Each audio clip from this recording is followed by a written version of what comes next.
إن الله اصطفى آدم ونوحا وآل إبراهيم وآل عمران على العالمين ذرية بعضها من بعض والله سميع عليم.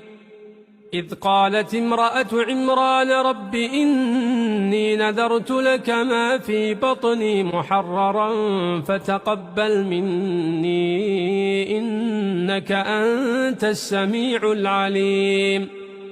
فلما وضعتها قالت رب إني وضعتها أنثى والله أعلم بما وضعت وليس الذكر كالأنثى وإني سميتها مريم وإني